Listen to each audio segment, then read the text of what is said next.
Hey guys, it's Barrett with the Gimme Camper. This week I want to show you 3 ways to cut up kindling. So I'm going to show you the 3 ways that I use both at home and on the road. And each way has its own pros and cons, so we'll go over all those and tell me what you think. Just a side note, if you do want to get any of this stuff, I do have Amazon links. We are an Amazon affiliate now, so I would appreciate it if you did want to order something, if you use the link in the description. So the 3 main things that we're going to use to cut kindling is an axe, a drill, and a kindling cracker. So the axe that I have and that I use came from Home Depot. It's a Husky brand, and I was really aiming to go get a Fiskars, and I just ended up with this one. You know, it's been good for what it is. It's a 3.5 pound axe, and it works pretty well.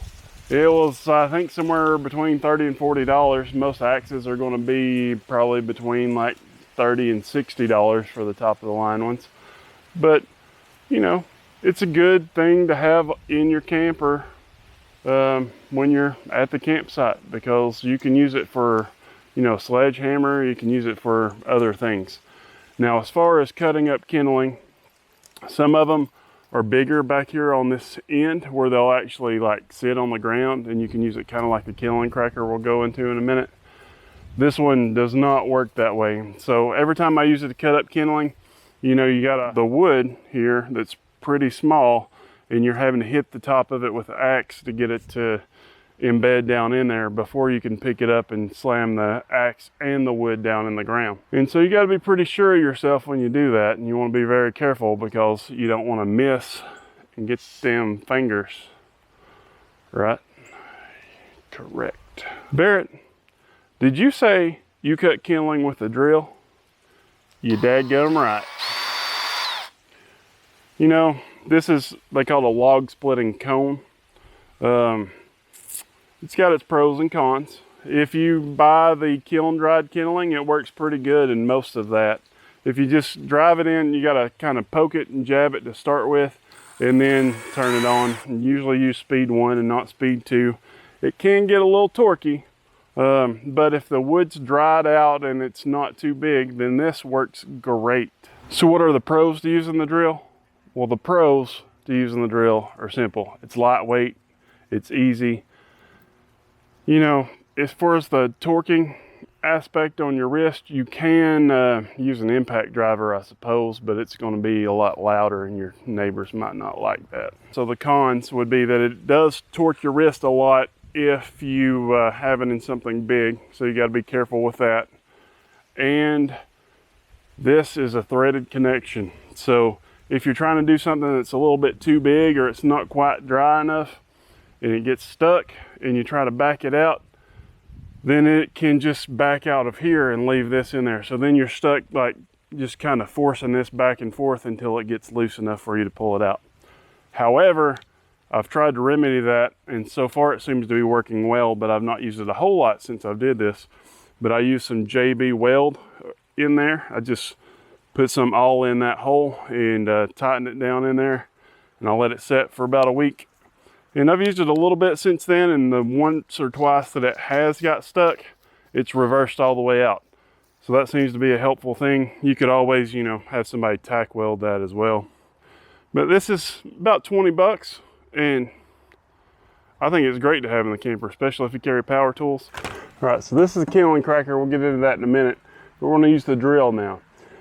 Now with the drill, you're gonna want a table. Sometimes I use the tailgate of my truck, but you gotta be careful that you don't put that cone all the way down through the table or your tailgate, obviously. This is a little bit bigger than what this does a good job with. So I am gonna try that, but we're gonna do it next. So we're gonna do this piece right here. So you wanna set it down, you wanna jab it in there, and then you pull the trigger. And you'll hear it pop. And once it pops, you can usually just pull it apart. It's very easy. Where this shines is, number 1, it's fun, but number 2, you can make it really small.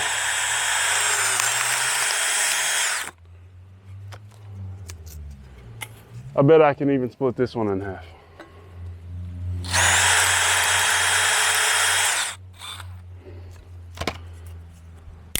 Well, it did split it, but it wouldn't hold. So that's where that shines. Now let's do this bigger piece. This is pine. It is good and seasoned. I think it might have a little bit of rot in it, and it'll probably split it no problem. But I'm kind of going to hope that it gets stuck, and we'll see if it reverses out. And it did. All right, so let's see if it'll, see, it's pretty torquey sometimes. You gotta be careful. So it did come out of there. So that JB Weld's doing an excellent job there.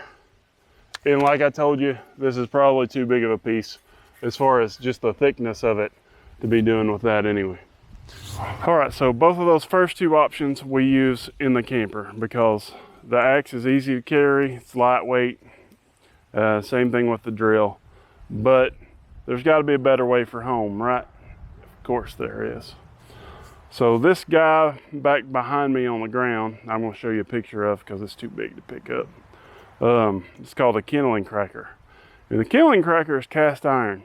And so, you know, basically it's an axe wedge in there. And you take the board and put it on top of it, and you take a hammer and you tap it down. I use a 3-pound sledgehammer. It makes pretty easy work of it. Sometimes you got to hit it 3 or 4 times, but you put it on there, you smack it, and it just splits the wood up. This you need to really have on a log or a stump to have some elevation, because when you split that wood and it falls down, it's going to want to kind of go out and down, and it needs about a foot there. And that makes it kind of easier to get to hit the wood down in there too. And so I really like this, but it's not very portable. Some people do carry it in their camper, but it's kind of heavy, it's cast iron, and they set it on the ground and use it. But for me, I like my other 2 options in the camper, but this one's great being at home here since we got our new deck with our fire pit and stuff here at the house. So the pros and cons of the Kindling Cracker. Pro is it's very easy to use. Con is it's heavy, and it's the most expensive option, but it's great to have around if you're going to be in the same place all the time when you cut your kindling up. This will fit down in the Kindling Cracker. Now the Kindling Cracker here has a ring on the top, and when you put the wood down in there, it's important that you have an extra inch or so on both sides, because as this splits, it's going to expand. All right, so here's our 3-pound sledgehammer that we just leave out here with this thing. And this is screwed down to this log, okay? So it's a permanent base. And then we just take it and we just smack it. And the first time you usually just kind of lodges it down on there, and then you can take both hands, you can really just go at it if you need to. So split it right in half. Then you take this and you put it back on there. You split it again. Then you take this and you put it back on there and you split it again. And that gets back down to about where I like my kindling at for the solo stove. All right guys, so in conclusion, I showed you the 3 ways that I use to cut up my kindling. So there's the axe, there's the drill, and then there's the Kindling Cracker. All of them have their own pros and cons. There's 100 different ways to cut up kindling, and you might use a different way. Actually, in the comments, why don't you tell me what way that you prefer? Maybe I've not tried that, maybe I'll want to try it. But thanks for sticking around and watching this week's video, and have a good week. Hey guys, it's Bear with the Gimpy Camper. I just wanted to take 1 second to say thank you if you're a member of our community. If you're not, please think about subscribing so that you can get our most up-to-date content as it comes out. Also, if you like our content, hit that thumbs up button, because that lets YouTube share our videos to more people. Do not forget to hit that subscribe button.